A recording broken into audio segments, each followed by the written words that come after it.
Bismillah tawakkalna ala Allah. La hawla wa la quwwata illa billah. Assalamualaikum warahmatullahi ta'ala wabarakatuh.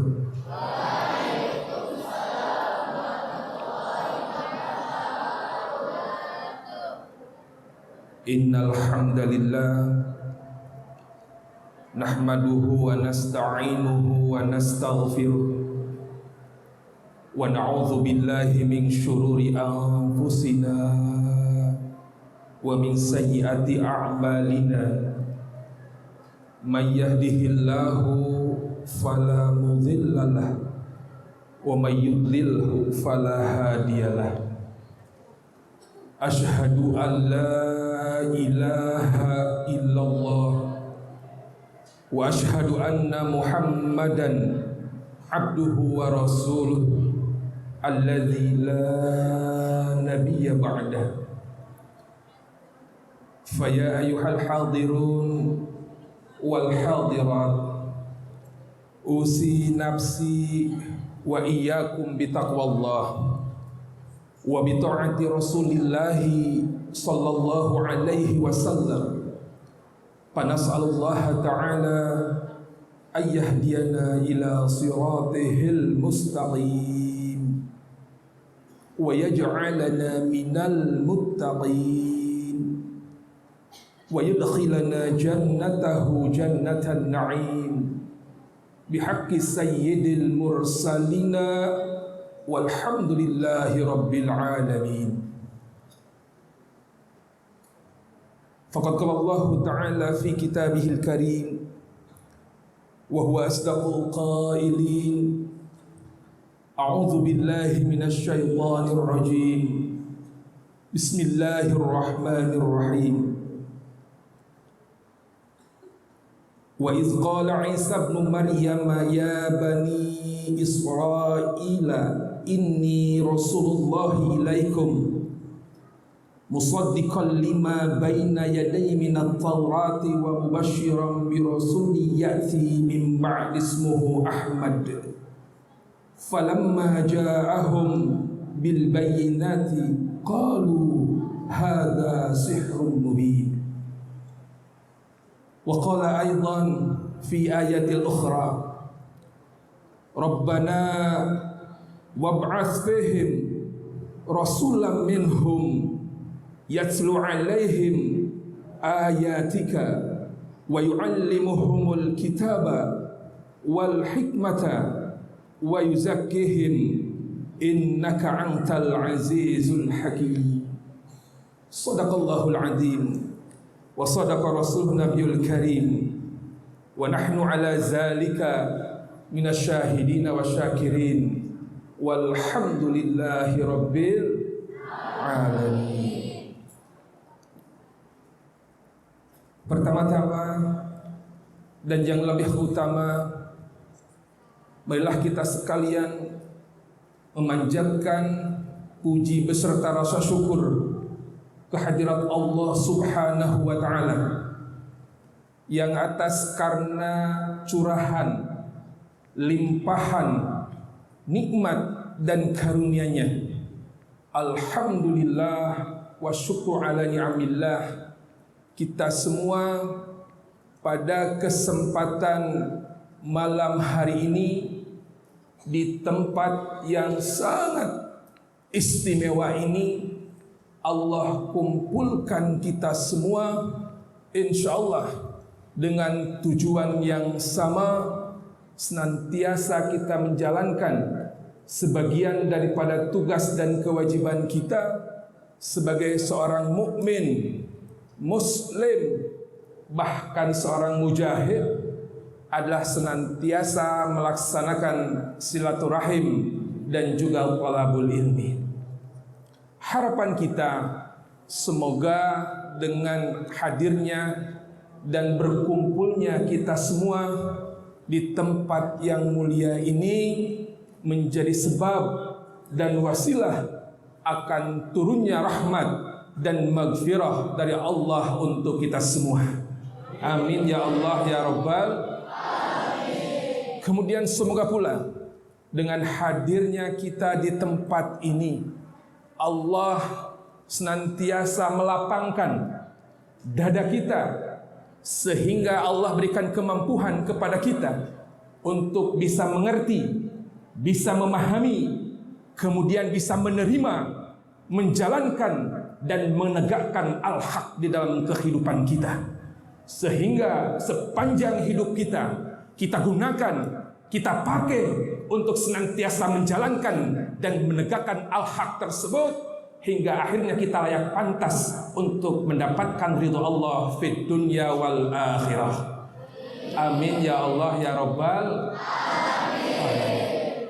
Dan semoga pula dengan hadirnya kita di tempat yang istimewa ini, semoga Allah Subhanahu wa taala semakin memberikan rasa sakinah, ketenangan, ketentraman dalam jiwa kita semua, sehingga kita senantiasa semakin larut, semakin hanyut, berupaya semaksimal mungkin untuk senantiasa menjadi umat yang terbaik, umat yang mengerti dan memahami terkait dengan tugas dan tanggung jawabnya, sehingga kita layak dan pantas pada akhirnya mendapatkan gelar umat Rasulullah dan mendapatkan syafaat darinya nanti di yaumil qiyamah.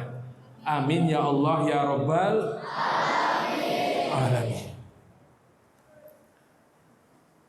Hadirin wal hadirat, santriyin wal sandriyah yang saya hormati, dan semoga Allah muliakan pimpinan daripada pondok pesantren yang sangat kita cintai, yang sangat kita hormati. Semoga beliau dan seluruh jajarannya, para guru-guru kita semua senantiasa ada dalam lindungan dan pertolongan Allah Subhanahu wa taala. Senantiasa Allah berikan kesehatan zahir dan batinnya, sehingga tidak bosan-bosannya untuk senantiasa mendidik, membina kita semua, sehingga sampai kepada ataupun menghantarkan kita semua kepada makhluk ataupun manusia terbaik di hadapan Allah. Amin ya Allah ya Rabbal alamin. Hadirin santri, ikhwan dan akhwat yang saya hormati, atas nama pribadi saya sangat bersyukur kepada Allah Subhanahu wa taala karena pada malam hari ini Allah takdirkan bagi saya untuk senantiasa bisa hadir dan berkumpul di tengah-tengah para pejuang ilmu, di tengah-tengah manusia yang senantiasa sedang fokus untuk mengkaji, mempelajari al-haq, di tengah manusia-manusia yang sudah berkorban untuk senantiasa jauh daripada orang tuanya, jauh daripada saudaranya, dengan tujuan untuk senantiasa memahami al-Islam. Dan ini bagi saya adalah sebuah anugerah, sebuah karunia yang luar biasa. Saya berharap semoga silaturahmi kita pada kesempatan malam hari ini adalah silaturahmi yang sampai kepada terpola dan dipola oleh Allah Subhanahu wa taala. Dan bukan hanya sekedar silaturahmi yang terpola ataupun dipola oleh manusia. Kenapa? Karena memang ada perbedaan yang sangat antara silaturahmi yang dipola oleh manusia dan silaturahmi yang dipola oleh Allah Subhanahu wa taala. Kira-kira sudah tahu atau belum perbedaan daripada silaturahmi yang dipola oleh Allah dan silaturahmi yang dipola oleh manusia? Ada yang tahu? Silaturahmi yang dipola oleh manusia itu tidak memiliki target yang utama. Tujuannya sangat sederhana. Bisa jadi silaturahmi yang dipola oleh manusia targetnya hanya sekedar bertatap muka. Targetnya hanya sekedar berjabat tangan. kalau laki-laki dan laki-laki, kemudian laki-laki dan perempuan yang mahram, kemudian saling tanya kabar, kemudian saling tebar senyuman, setelah itu selesai, tidak ada tindak lanjut daripada silaturahmi yang dimaksud. Itu kira-kira silaturahmi yang dipola oleh manusia. Dan saya sangat berharap silaturahmi kita pada kesempatan malam hari ini adalah silaturahmi yang bukan hanya seperti itu, tapi silaturahmi yang sampai kepada yang terpola ataupun dipola oleh Allah Subhanahu wa Ta'ala. Apa target daripada silaturahmi yang dipola oleh Allah? Silaturahmi yang terpola ataupun dipola oleh Allah adalah dengan pertemuan ini, dengan berjabat tangannya kita, dengan saling bertebar senyumah kita, saling tanya kabarnya kita. Ini semua harus menjadi langkah awal untuk kita lahir sebuah ukhuwah Islamiyah, sebuah persaudaraan yang terikat dan diikat dengan kalimat tauhid, asyhadu an la ilaha illallah wa asyhadu anna muhammadar rasulullah. Itu adalah silaturahmi yang dipola oleh Allah. Kira-kira sudah bisa membedakan atau belum? Silaturahmi yang dipola oleh Allah dan silaturahmi yang dipola oleh manusia. Sudah bisa membedakan? Sudah bisa membedakan? Kemudian target daripada silaturahmi kita sudah sama atau belum? Sudah sama atau belum hari ini? Belum.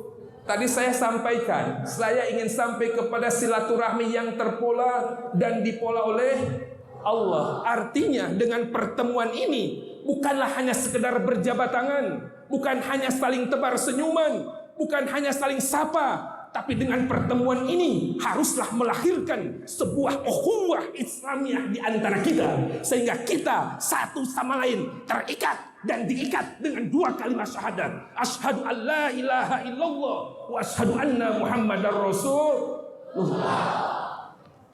Simpulna silaturahmi nu dipolaku Allah mah haruslah melahirkan persaudaraan yang dikategorikan ikhwan fiddin, dulur seagama, dulur satu akidah. Setuju? Setuju? Sama tujuannya? Sudah sama tujuannya? Betul? Alhamdulillah. Karena memang percuma kalau sebuah persaudaraan tidak terikat atau diikat dengan dua kalimat syahadat, dengan tauhid, maka persaudaraan tersebut mungkin hanya bertahan maksimal di dunia. Itu pun tidak ada jaminan. Betul tidak? Betul tidak? Beda halnya ketika sebuah persaudaraan terikat dengan kalimat tauhid, maka persaudaraan tersebut akan mengikat, akan menyatukan kita bukan hanya sekedar di dunia, tapi akan sampai kepada akhirat dengan ridha Allah Subhanahu wa Ta'ala. Setuju? Setuju?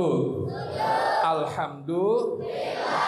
Oke, pertama, jadi harapan kita dengan silaturahminya kita pada malam hari ini, harapan besar adalah sampai kepada yang terpola dan dipola oleh Allah Subhanahu wa Ta'ala, sehingga bukan hanya sekedar di tempat ini dan saat ini kita berjumpa, tapi mudah-mudahan kita bisa berjumpa dan bersama sampai nanti di akhirat dengan surganya Allah Subhanahu wa Ta'ala. Amin ya Allah ya Rabbal Amin. Oke, ikhwan, orang yang sudah terikat dan diikat dengan kalimat tauhid, maka orang tersebut akan memiliki cita-cita hidup yang sama, bakal memiliki keinginan yang sama. Kira-kira keinginan dan cita-citanya apa? Mardha Allah Subhanahu wa Ta'ala berfirman, wa minan nasi may yashri nafsahu ibtigha'a mardhatillah. Jadi ketika seseorang atau kita diantaranya sudah memiliki sebuah ikatan yang dikategorikan ikhwan fiddin, maka kita satu sama lain akan memiliki cita-cita yang sama. Dan cita-cita yang dimaksud adalah ridho Allah dan kasih sayang Allah. Pertanyaannya, kenapa kita harus memiliki cita-cita itu? Cita-cita terbesar kita adalah ridho Allah dan kasih sayang dari Allah.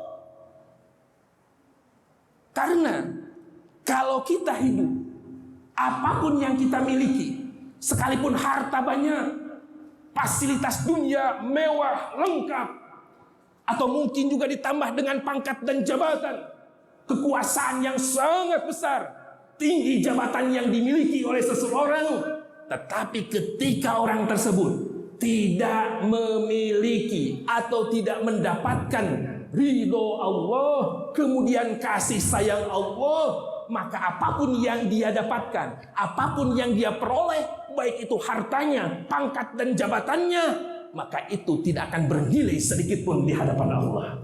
Betul apa betul? Betul apa betul? Sehingga kita meyakini bahwa sesuatu yang sangat berharga, sesuatu yang sangat bernilai itu adalah ridho Allah dan kasih sayang dari Allah. Oke, mari kita buktikan. Apakah betul ketika ridho Allah, kemudian kasih sayang Allah tidak didapatkan oleh manusia, sekalipun manusia tersebut memiliki harta yang banyak, harta yang luar biasa, kemudian fasilitas dunia yang mewah dan lengkap, itu semua tidak bernilai sedikit pun tanpa ridho Allah, tanpa kasih sayang Allah. Mari kita buktikan dengan fakta sejarah. Dulu di zaman Nabi Musa, ada manusia yang Allah abadikan di dalam Al-Quran. Allah berikan dunia kepada orang tersebut, dan ukuran dunia yang Allah berikan itu luar biasa banyaknya. Kira-kira orangnya tahu tidak siapa namanya? Siapa namanya? Korun?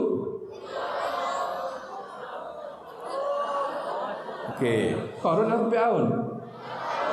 Oke, Korun Allah berikan harta dan kekayaan yang luar biasa. Betul? Ada yang tahu berapa total kekayaan harta Korun? Ada yang tahu tidak? Ada yang tahu dia? Allah Subhanahu wa ta'ala di dalam Al-Quran pun tidak menginformasikan kepada kita berapa total harta Korun. Tetapi bukan berarti Allah tidak mengetahui, cuman Allah tidak memberitahukan kepada kita nominal atau jumlah daripada harta yang Allah titipkan kepada Korun. Cuman Allah memberikan sebuah gambaran untuk kita minimal bisa memperkirakan berapa harta Korun. Maka Allah Subhanahu wa ta'ala berfirman di dalam Al-Quran, tepatnya di dalam surat 28 ayat 76, inna mafatihahu latanu bil usbati ulil quwwah. Kunci-kuncinya sungguh berat dipikul oleh sejumlah orang yang kuat-kuat. Itu yang berat dipikul itu hartanya atau kuncinya? Hartanya atau kuncinya? Kuncinya. Jadi seseorang yang namanya Korun, Allah berikan harta yang luar biasa banyak. Saking banyaknya, kunci gudang harta Korun tidak bisa dibawa oleh satu ataupun dua orang. Sekalipun orang tersebut memiliki fisik yang kuat. Jadi orang kuat-kuat, sekalipun satu dua orang, hanya untuk membawa dan memikul kunci gudang harta Korun, itu tidak akan mampu untuk memikulnya. Baru apanya? Baru kunci. Oke. Berarti kalau kunci gudang, satu gudang cukup dengan satu atau dua kunci, kemudian kuncinya tidak bisa dibawa, tidak bisa dipikul oleh orang-orang sekalipun memiliki fisik yang kuat. Kalau dulu bisa terbawa dengan unta. Kalau sekarang truk. Tahu truk? Oke, kunci gudang harta Korun untuk bisa terbawa itu harus memakai kendaraan, mobil, truk. Bayangkan satu gudang dengan luas kira-kira berapa? Mungkin tidak 10 meter kali 10 meter. Satu gudang ini luas, luar biasa. Bahkan di dalamnya bisa jadi ada emas. Kemudian apa lagi? Perak. Apa lagi? Apa lagi? Luar biasa. Banyak tidak? Berarti satu gudang itu bisa cukup dengan satu atau dua kunci. Ini kunci gudangnya saja, ini tidak mampu dipikul oleh manusia yang kuat-kuat, sekalipun satu ataupun dua orang. Hanya bisa terbawa ketika memakai kendaraan yang namanya truk. Luar biasa. Bisa diperkirakan berapa total harta Qarun? 2.000. Allahu Akbar. 2.000. Kenapa bisa bilang 2.000? Hah? Ahi, siapa namanya Ahi? Siapa? Firda. Orang mana Firda? Oke. Kenapa 2.000? Dari mana 2.000? Ya? Ayo. Luar biasa.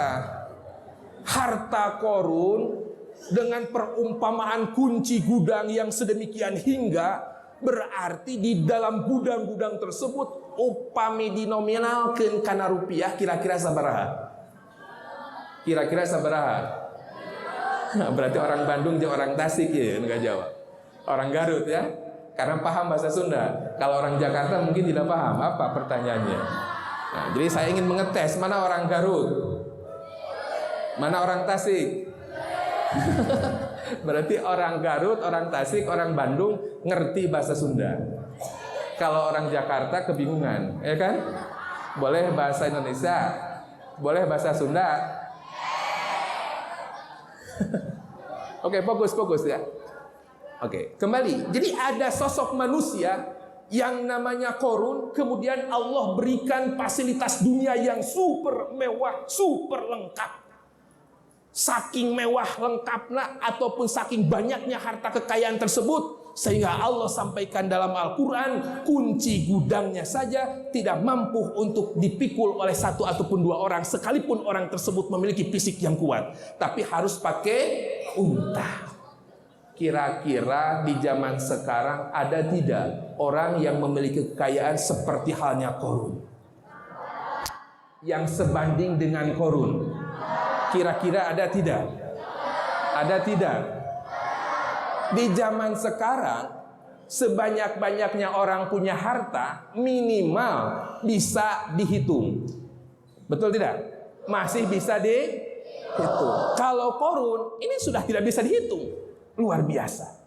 Cuman pertanyaannya, apakah harta, kekayaan yang dia miliki kemudian menghantarkan kepada keselamatan, kepada kebahagiaan, kesuksesan dirinya dunia sampai kepada akhirat atau tidak? Tidak. Buktinya apa? Buktinya apa?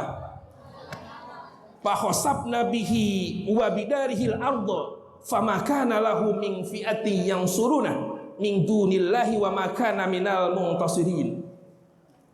Maka kami benamkanlah Qarun beserta rumahnya ke dalam bumi, maka tidak ada baginya suatu golongan pun yang menolongnya terhadap azab Allah, dan tiadalah ia termasuk orang-orang yang dapat membela dirinya. Artinya harta yang dia miliki justru menyebabkan dirinya terhina, justru menyebabkan dirinya binasa. Kenapa? Karena dengan harta yang dia miliki tidak tertanam dalam agenda hidupnya dalam kerangka mendapatkan ridho Allah dan kasih sayang dari Allah Subhanahu wa taala. Sehingga sekalipun harta banyak, kalau tidak mendapatkan ridho Allah dan kasih sayang Allah, maka sia-sia, percuma, tidak ada nilai sedikit pun harta tersebut di hadapan Allah. Kira-kira paham atau tidak maksudnya? Kira-kira paham atau tidak maksudnya? Paham? Paham? Paham maksudnya paham? Apa coba paham? Hah?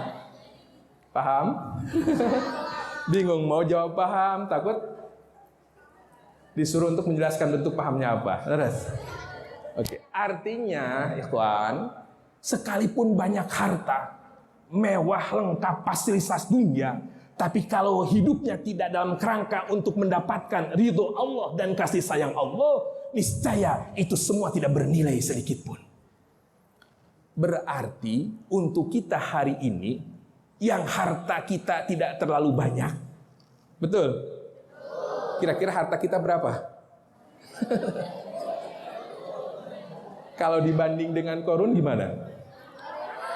2000. Nah, baru itu 2000 betul. Kalau Korun bukan 2000. Artinya kita akan semakin rugi, bahkan lebih rugi daripada Korun ketika kita hidup hari ini di dunia tidak dalam kerangka upaya untuk mendapatkan ridho Allah dan kasih sayang dari Allah. Kenapa lebih rugi? Kenapa lebih rugi? Kalau seandainya kita hari ini yang harta tidak begitu banyak Allah titipkan, kemudian tidak ada agenda dalam hidup kita dalam kerangka untuk mendapatkan ridho Allah dan kasih sayang Allah, kenapa kita dikategorikan lebih rugi daripada Korun? Kenapa dikategorikan lebih rugi? Ada yang bisa jawab? Ngerti tidak pertanyaannya? Masih kaget? Lihat saya masih kaget? Gimana? Sudah nyambung belum nih? Sudah on? Udah on belum? Curiga masih off ini teh. Paham tidak dengan pertanyaannya sebelum bertanya? Oh tidak paham? Oh pantesan. Serius ah? Serius ya? Paham tidak dengan pertanyaannya? Enggak paham. Tadi saya bertanya, kalau hari ini kita ataupun siapapun hidup yang tidak memiliki begitu banyak harta seperti halnya Korun, kemudian kita hidup tidak dalam kerangka berupaya untuk mendapatkan ridho Allah dan kasih sayang dari Allah, maka kita dikategorikan lebih rugi daripada Korun. Itu pertanyaannya. Ngerti tidak? Sepakat tidak? Kenapa? Kenapa dikategorikan lebih rugi daripada Korun?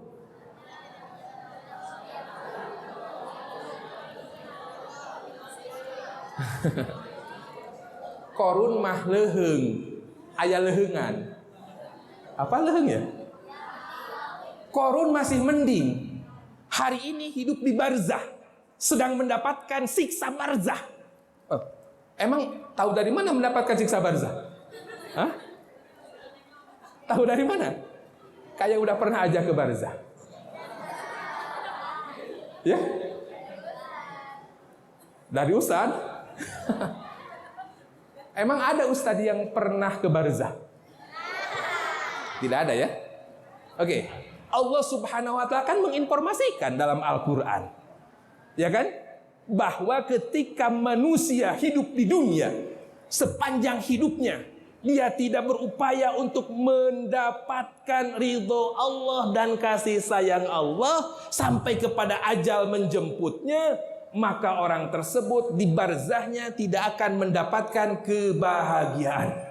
Betul?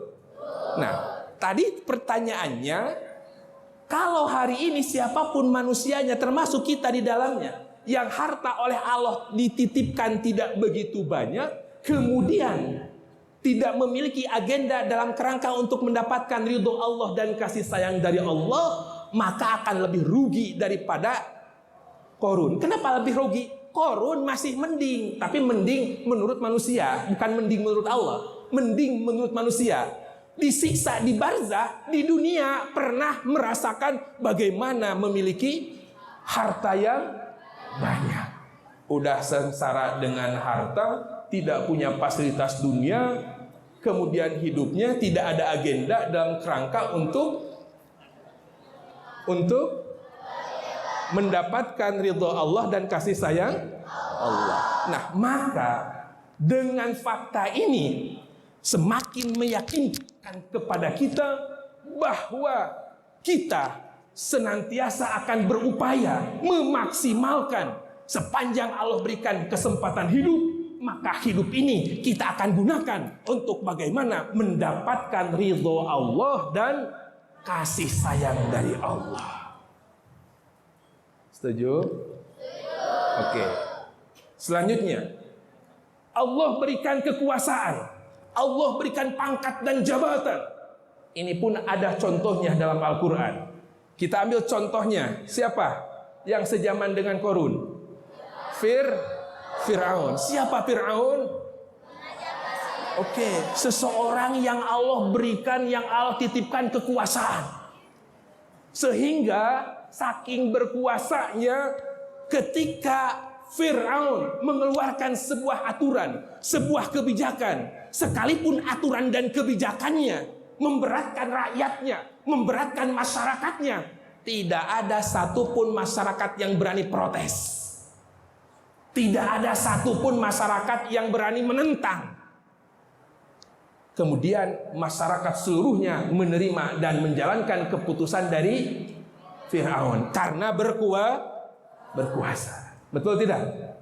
Betul tidak? Tetapi kekuasaan yang dia miliki sepanjang hidupnya, karena dalam agenda hidupnya tidak dalam kerangka untuk berupaya bagaimana mendapatkan rahmat Allah dan kasih sayang dari Allah, sekalipun orang tersebut memiliki pangkat dan jabatan tinggi, maka dengan jabatan tersebut justru Allah hinakan dia, Allah binasakan dia.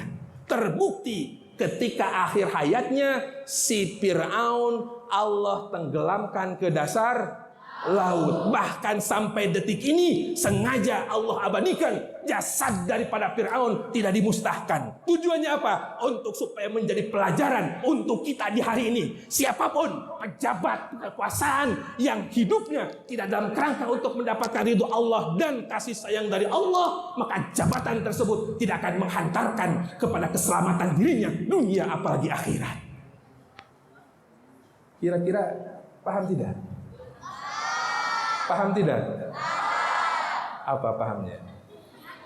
Lagi-lagi sekalipun pangkat dan jabatan tinggi dia miliki, tapi kalau hidupnya tidak mendapatkan ridho Allah dan kasih sayang dari Allah, maka itu semua tidak bernilai.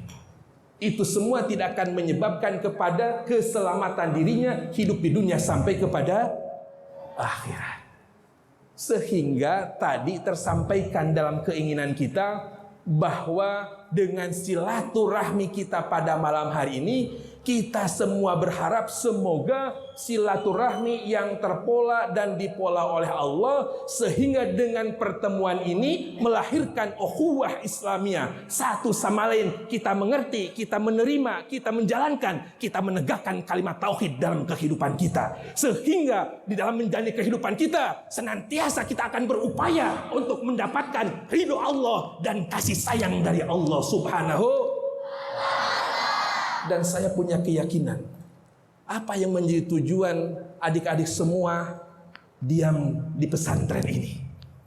Ada yang dari Jakarta, kemudian ada yang dari Bekasi, kemudian ada yang dari Bandung, Garut, Tasik. Saya punya keyakinan sampai rela ridho jauh dari orang tua, jauh dari yang dikasih sayang oleh kita, adik dan kakak dan seterusnya. Kenapa? Karena kita punya tujuan, kita punya keinginan, hidup kita ingin mendapatkan ridho Allah dan kasih sayang Allah. Alhamdulillah. Alhamdulillah. Pertama. Yang kedua, tadi disampaikan dalam mukadimah, pertemuan kita di samping daripada silaturahmi adalah kita berupaya untuk senantiasa terus mengkaji, memahami terkait dengan al-haq. Ya kan? Nah, apalagi hari ini, malam hari ini kita kumpul di sini untuk senantiasa thalabul ilmi. Betul? Betul? Oke, maka sebelum kita lanjut kepada materi yang akan kita bahas, tujuan kita yang kedua adalah senantiasa thalabul ilmi. Maka modal yang harus kita miliki, modal yang harus kita bawa, dan modal yang harus kita fungsikan untuk suksesi thalabul ilmi, kira-kira tahu tidak?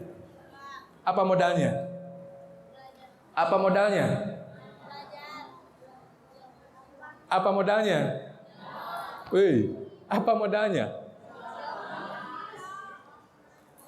Di samping silaturahmi, duduknya kita di tempat ini adalah untuk tolabul ilmi itu apa? Mencari. Untuk supaya kita hasil ilmu, berarti kita harus punya modal. Kemudian modal tersebut harus kita miliki, harus kita bawa, dan harus kita fungsikan modal tersebut supaya dalam kerangka thalabul ilmi Allah berikan hasil ilmu. Betul? Kira-kira modalnya apa?